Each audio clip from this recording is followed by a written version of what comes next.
There can be no very black melancholy to one who lives in the midst of nature and has his senses still. Henry David Thoreau. Chapter 5. Fear and Loathing at the Beach.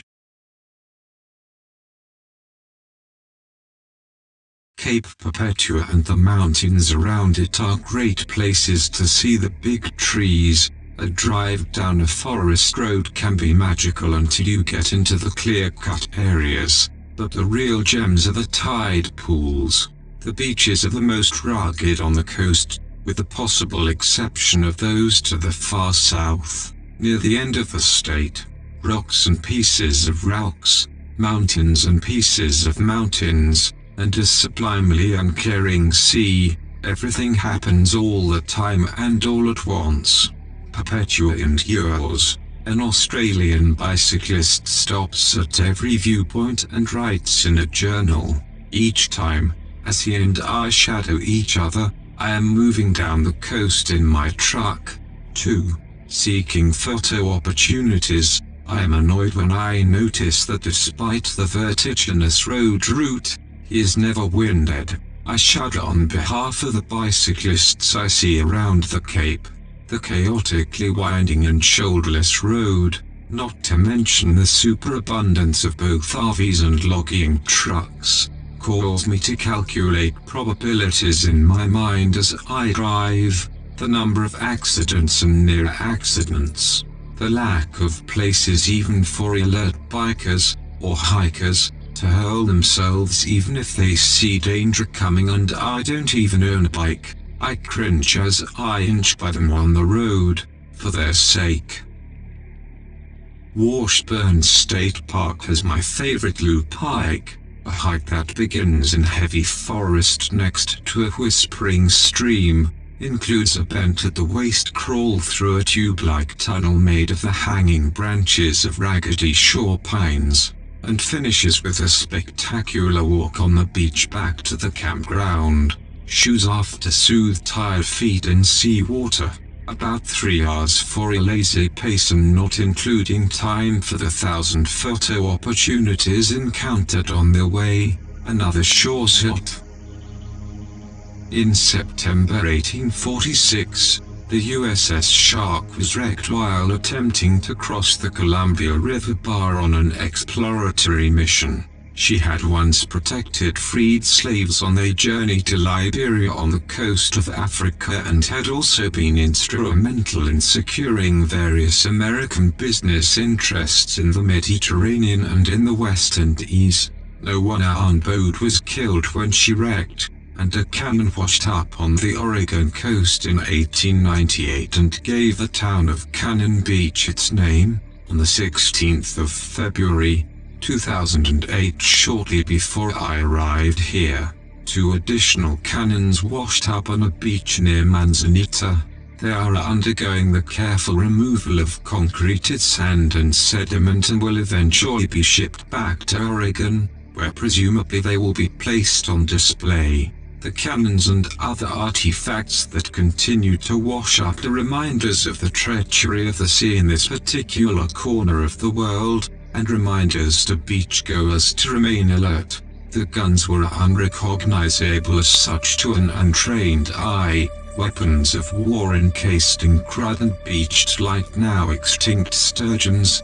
Things aren't always what they appear to be.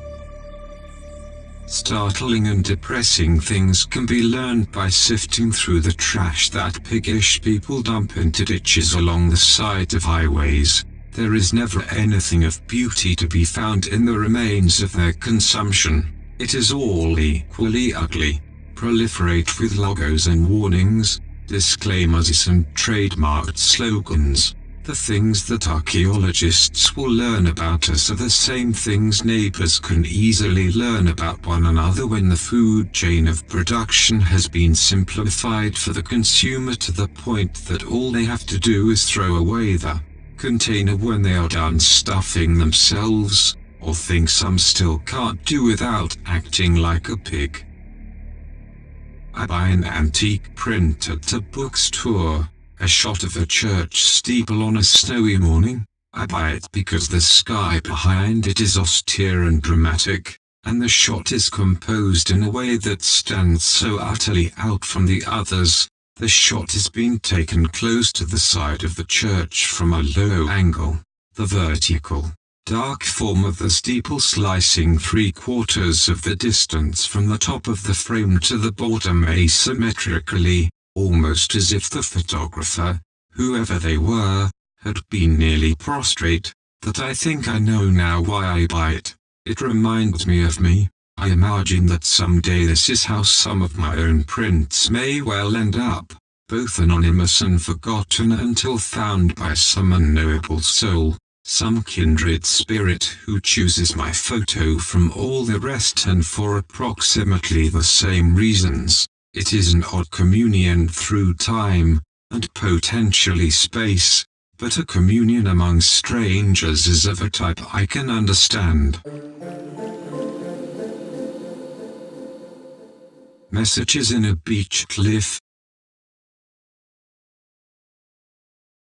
In places on the Oregon coast, soft sandstone walls rise opposite the ocean to form brown and tan cliffs that contrast well with the predominant black-gray of basalt rocks and sea stacks. These cliffs become unstable in the winter and into the spring, when near-constant rains wash the walls clean of crags and gouges and the patina of salt that has encrusted them, restoring the surface to a smooth, clay-like consistency that, it must be said, is irresistible. After it dries, the smoothness and softness of the surface practically insists that it be defaced by anyone passing by with a few moments to kill and a gouging implement at hand. By midsummer these cliffs will be as cluttered with symbols, signs, and incomprehensible messages as a railroad boxcar stalled on the edges of an urban train yard. Most of the things I see written are someone's initials, often paired up with a plus sign or a heart between them, or variations on the theme, our CNJH, KM loves JS, I heart MJ, and so on. I see one worn patch where someone has written the enigmatic message TE number 43, which I take to mean that whomever carved it played tight end on a high school football team, whose name isn't mentioned.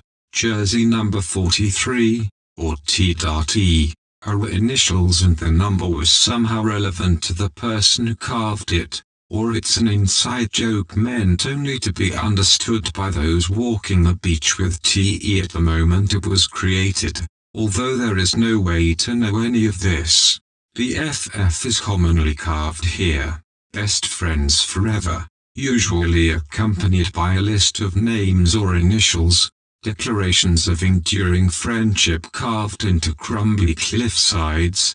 These things make sense here for as long as they last, which isn't long. After initials and hearts, next most common are faces, demonic and angelic, alien, dog, and human, gape-mouthed or tight-lipped, Bart Simpson or Kilroy. The faces always melt over time, crumbling unevenly in the summer cycle of sweltering sun followed by crystal cold nights, broken by dewy but quick-drying mornings. The faces dissolve naturally with time and begin to adopt unflattering aspects that suggest massive head trauma or permanausea.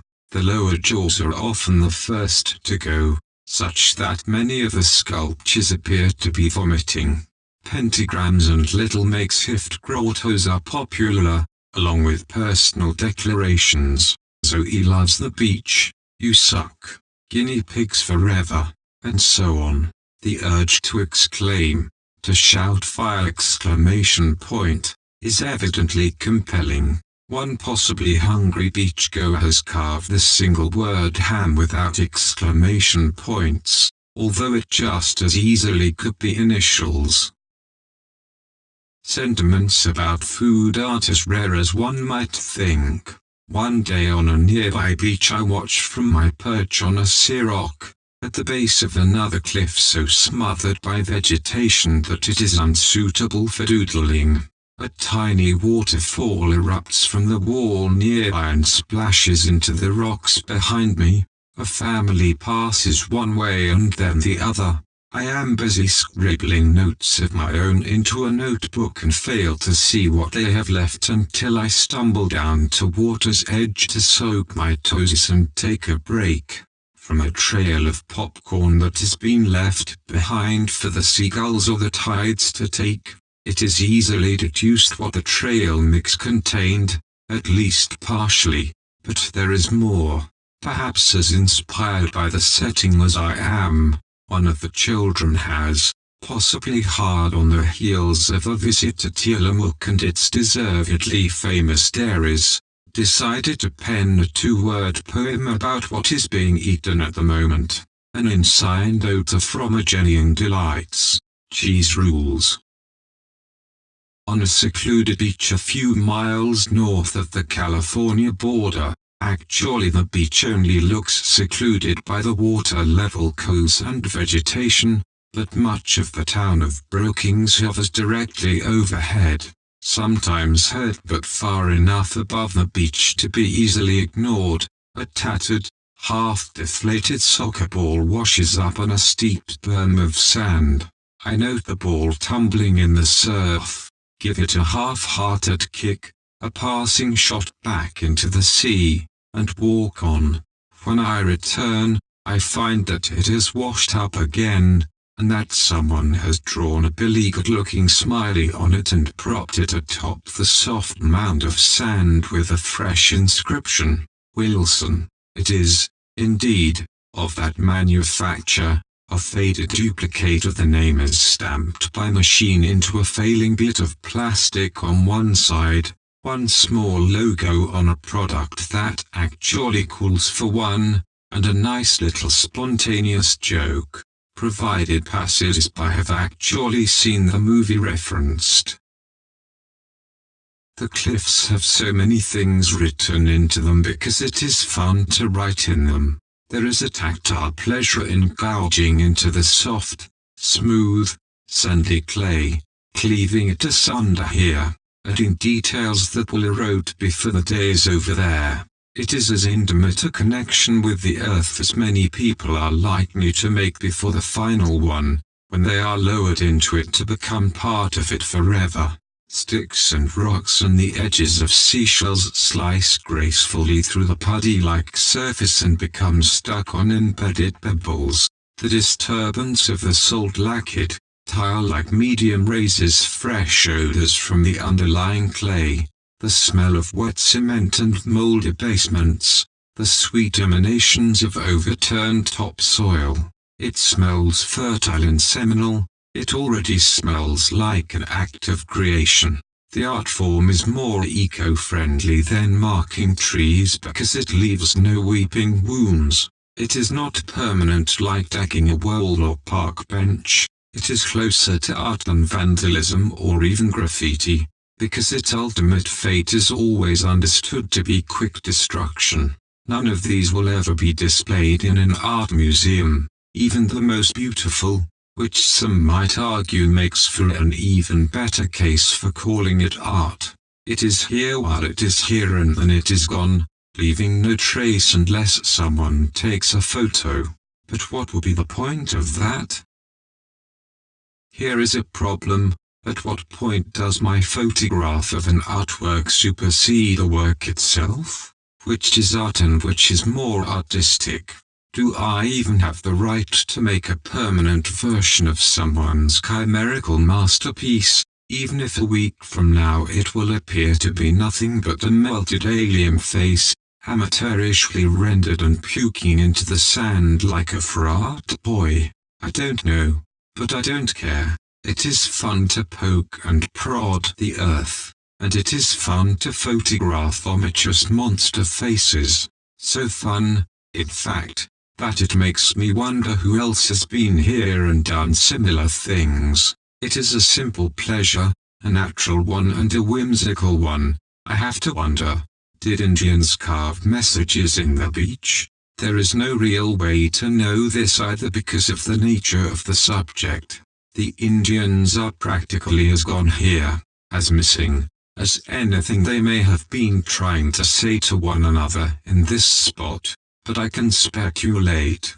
Many of the petroglyphs found on boulders and cave walls around the world have similar basic design elements in common, such as ladder structures, stick figures, repeatedly bisected circles and spirals, upright triangles, and so on, that can also be found quite often in children's crayon drawings and in workplace notepad doodles, although I am not aware of any studies.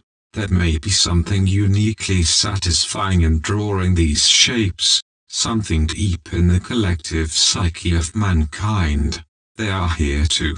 The map of known petroglyphs in this country is centered on the arid plains and deserts of the inland west, but this doesn't mean that these were the only tribes to make them, only that they did so in a more preservative environment.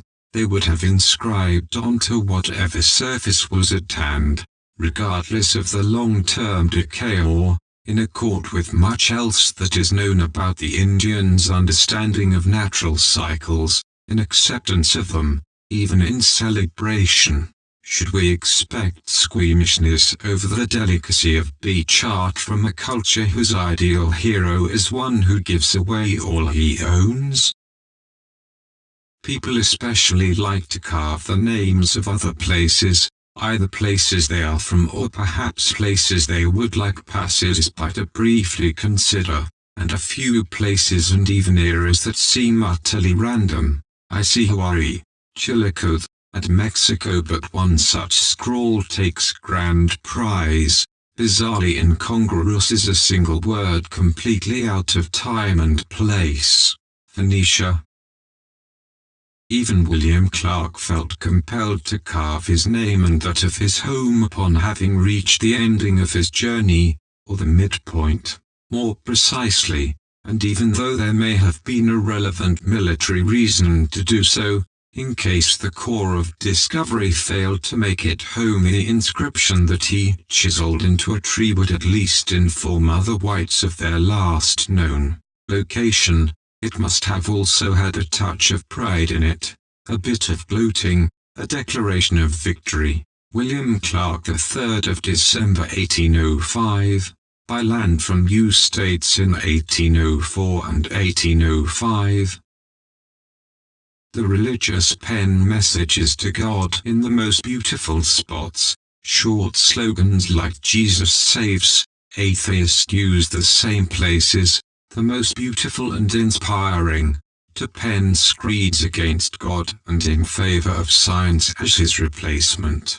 Some of these are quite lengthy. No one leaves messages in ugly spots, probably because few go there. Both sorts of messages are ultimately wiped out like all the rest, mortal and stricken. It is the same thing that makes people throw coins into fountains or, for that matter, build sand castles. In a sense, this is humanity laid bare, using primitive symbols and language, real caveman stuff. In an atmosphere buzzing with text messages, people still feel the need to carve their names into real things. It is not just the permanence of a physical surface versus the rubbery inconsequence of a digital one, because there is no permanence to be found here, either. Any messages left here will barely outlive a shout. Photos are meant to snare a moment from the unending current of time, to try to preserve an ephemera on paper or, ironically, in digits on a computer screen, to be lost with the push of a button just as it was originally found and saved. The Paranoia of Winter. The Earth in its orbit twists away from the Sun this time each year as if recoiling from the scorching of summer, singed and forever again timid. To those on the other side, the Sun has shot high into the sky, new life springs up again, and it is time for fun. For those of us cast suddenly into darkness as if we have done something wrong, it is after the gulag of Arctic breezes that become demonic whirlwinds, fear and loathing in the barren wastes. It is as if on the side pointed away from the sun each winter dark forces are allowed free play during the night-time hours, the hours of darkness when lunacy, that is, the influence of a bad moon, is given its time. In the long night of a winter storm it is possible to pretend we are lost and forgotten by the rest of the world, that we've broken free of the continental shelf and gone drifting, rudderless, into the deep black waters of the North Pacific, the USS Oregon coast signing off as she floats off the edge of the world. This ship is going down tonight, I know it. This is how it feels to ride out a winter storm on the Oregon coast in a trailer, misplaced by space and time, suspended in an alternate reality in which the only constants are the howling wind, the pounding surf, and the sinking suspicion that the sun will somehow simply fail to come up in the morning. But it won't matter because the morning itself won't come at all. It is the twisted logic of the paranoid shut-in. Not only can whatever is lurking out there in the darkness sneak up on me more easily, but whatever they do to me will be done in muffled blackness, anonymously. No justice, no revenge. Whoever does whatever to me, they will get away with it, if I don't get them first. The tilt of the planet puts the sun at about 70 degrees above the horizon in summer. In the deepest depths of winter it is closer to 20. The hours of life-giving daylight are cut in half, from 16 to 8, and the type of light we do receive is often scarcely worthy of the word. The gloomy colors only seem to shorten the days even more. Leaden clouds blot out the coast range. Blue-green fog and mists enshroud the ocean villages. Already dark forests become midnight black. Some mid-afternoon hikes require flashlights. Winter is when local businesses go under, when the most recent tourist season has failed to keep them afloat. Leases end and cannot be renewed. Suicide rates spike. In winter, backyards become places to avoid. Trees shed appendages with abandon, shorn by gales. Moles create crumbling piles of fresh mud from nothingness. Soggy things become soggier and begin to rot. These same places in summer are settings for family photo albums, motifs that span generations. This dualistic nature of Pacific Northwest backyard results in dualist scenarios. Summer's shade fades quickly into winter's gloom. The palaces of personal solitude become those of personal shame. I enjoy it all from afar. My backyard changes constantly and travels with me. Development of a campsite. Weekend freaks only come out on Fridays and always leave on Sundays, excepting 3-day holiday weekends. They camp often enough to have rituals and favorite sites, but not enough to really know what they are doing or often even why. They can only get away on weekends. It's not their fault.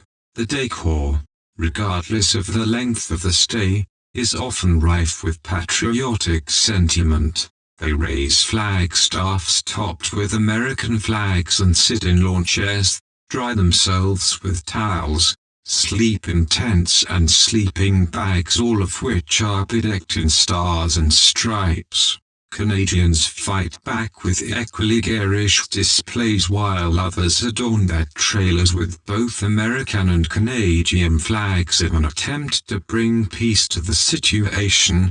True international moderates. They put out chairs, a large mat or a rug to keep them from tracking dirt and pine needles into their trailers, some Christmas lights or lanterns, basic stuff. Other campers, those preparing for a prolonged stay, a more elaborate dart.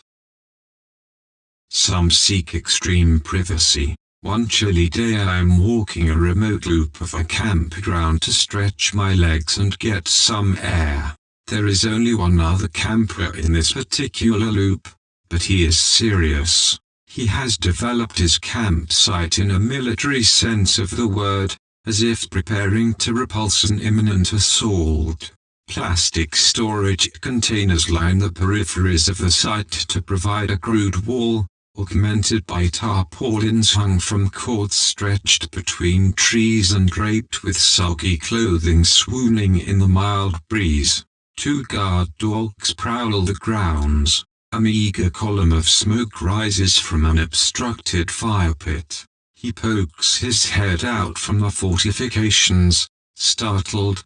As I walk by, he is wearing a toque and a scarf against the autumn chill, looking a bit like Waldo, the distinct figure from the Where's Waldo series of books, or perhaps like Michael Palin's bicycling enthusiast from Monty Python. He smiles and waves when it is clear I'm not the enemy he's been waiting for, that I'm not there to reduce his defenses. Then he ducks back down below a parapet formed by his minivan and disappears into one of his 3 tents, his private bunker. My trailer has both a washing machine and a dryer. Although the former has been broken for about 2 years, the dryer rumbles and squeals like a sick ox, but it still works, and is extremely useful in such a soggy climate. Staying clean while camping will always be an issue, an eternal struggle for mankind. I have learned to appreciate hot showers in a way previously unimagined.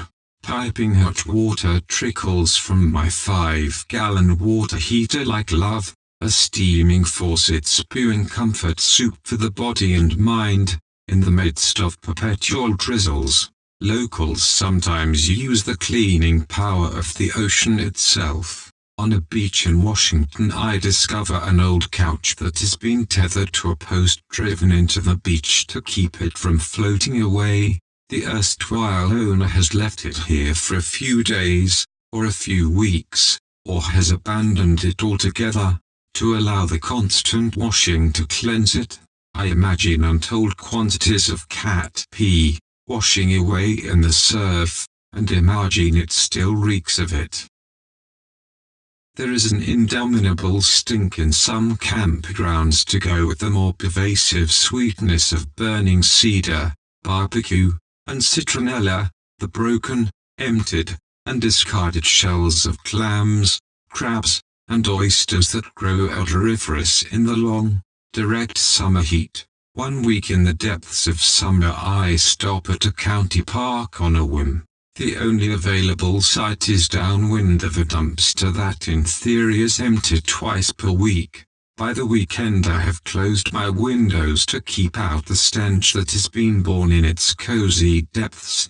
Every time someone opens the lid to toss in their garbage, a fresh cloud of putrescence descends on me. Seafood, far from the most appealing odor when fresh at least to my nostrils, becomes nightmarish under such conditions to the point that I find myself envious of the Indian shell middens, which surely also resulted in otherworldly stinks too, but at least these were ventilated and moderated by the rapid decomposition of nature.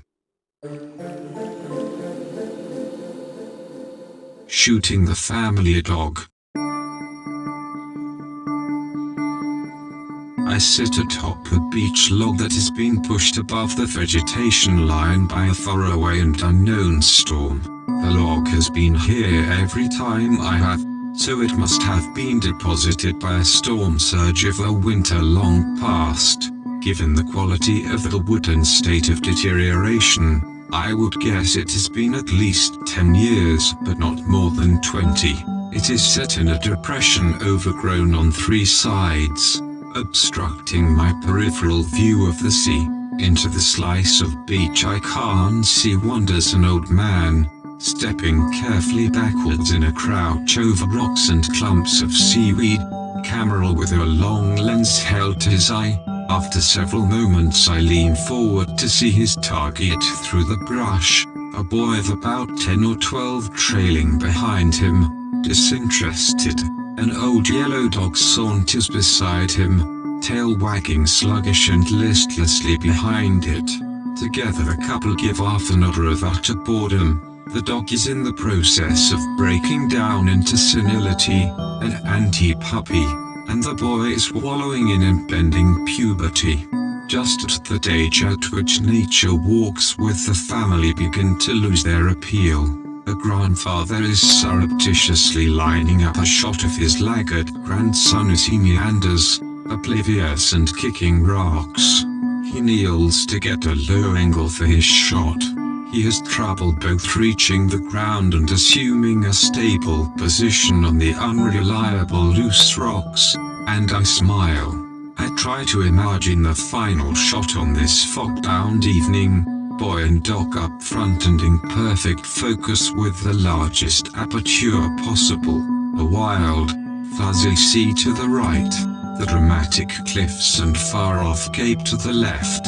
If not rendered in detail and relief, then at least suggested subconsciously by the blue gloom cast through the heavy cloud. Jumbles of rocks in the right places and drift logs making lines that add a geometrical sensibility to the composition. Beyond them 4 others wander into the frame of what would be my shot were I to take one, which I'm not. The others are busily snapping one another and laughing. Shot of everything they see, logs and rocks, the sky, the great wide open, ramshackle chaos of the ocean. What we have here is a family of photographers, or at least all but the dog and the youngest member, perhaps.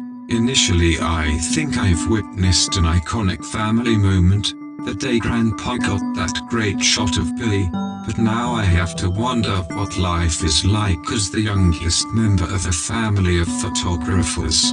How many great shots has Billy already posed for today? Maybe wily old Grandpa has been shooting his grandson all day, from every possible angle and in every light with every lens, all vacation long. Maybe Billy isn't unwitting and bored, but annoyed and bored. Did Grandpa's great shot reflect that? Like so much else that happens around me on this long road, like stray asteroids in erratic orbit around a vagabond sun, I'll never know. This appears to be a moment within a family history, a commonly shared event, and the photo itself hard documentation to support memories of fun. I've just witnessed the event, the taking of a photo.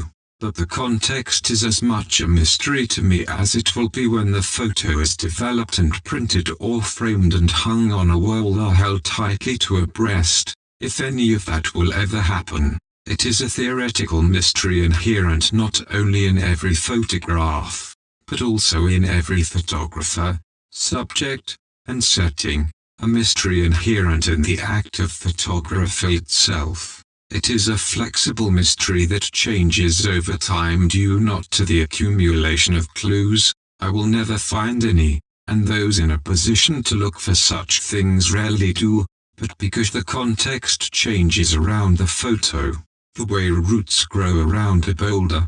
Photos can be used to remember cherished loved ones or places a family holds dear, or they can be used as blackmail, as disputed items in a divorce, as reminders of moments that now, in the future, may take on dark or bittersweet tones. The nature of the photograph itself changes over time because the people change. Not to put too fine a point on it, someday the grandfather will be gone, the boy grown, and the family still wandering amidst the beaches, cameras in hand, or not. What will the photo I've just witnessed mean to them then? Will it be a prized family heirloom or a forgotten file on a hard drive waiting to be melted back into its constituent recyclable parts? gone and never existed in the first place? Will it simply be usurped by a better photo or lost in the flood of images this snap-happy family must accumulate in a single day, let alone a lifetime?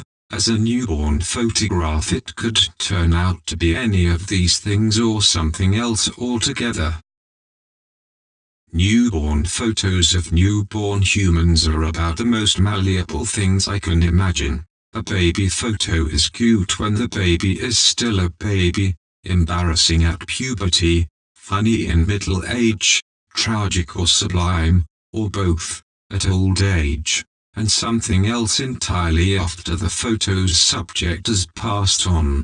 Projected even further through time, a photo has the potential to be not only a useful document in a family history but in a national one. Or it could even be a vital contribution to the greater story of the history of mankind itself.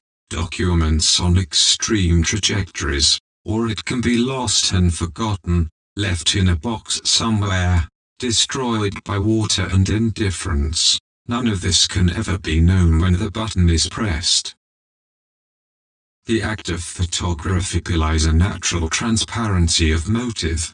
My father was into photography as a hobby before I was born. He dabbled in color, but his true love was always as simple as black and white, as still can be seen in the photos. I once discovered his old equipment in a pile in a hidden corner of our basement.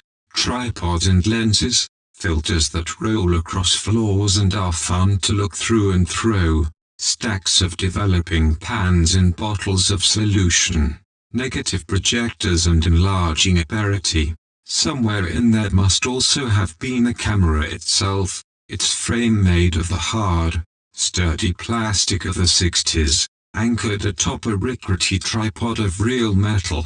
What I remember most vividly is the dust that had accumulated during its years in the basement as it sat untouched. But then everything left in basements ends up either dusty or moldy, as a rule of the universe.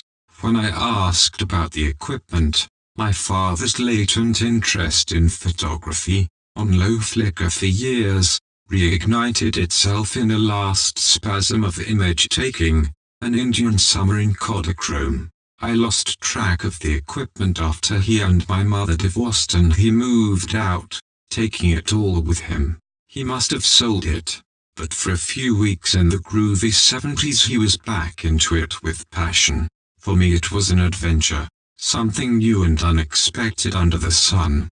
This is the period from which many of my contributions to the family album, or albums, after the divorce, were made, as a subject only, being too young to work such a complicated machine as his camera. I have sense memories of that brief period, at least, the very unnatural stench of developing fluid that wrecks the sense of smell if one gets too close, like burning sulfur, as a doctor's son and being not unfamiliar with the sterile non-odor of science. It smelled to me like embalming fluid. The magical biding of time as the paper swims in first one chromium pan and then another. The image coming to life out of nothingness over the course of a few minutes, and most of all the blood-red glow of the darkroom lamp. A clinical illumination in a shade of red that seems to project no shadows, permeating the room and soaking it. Bathing real life in true color like the pages of film stock dripping moisture from the clothesline hung for the purpose. I play about at my father's feet with action figures and army men, my imaginary battleground ablaze with the murderous rage of slaughter. The deep red glow of the tinted sodium lamp transformed like magic into the awful aura of Mars, god of war. I play with zeros and ones now, still I wonder at what might have been lost even if I myself have not felt it. I know there was once a tactile pleasure in film photography that is no longer there, and for me, aside from a few weeks in the late 70s, was never there at all, as if something were missing.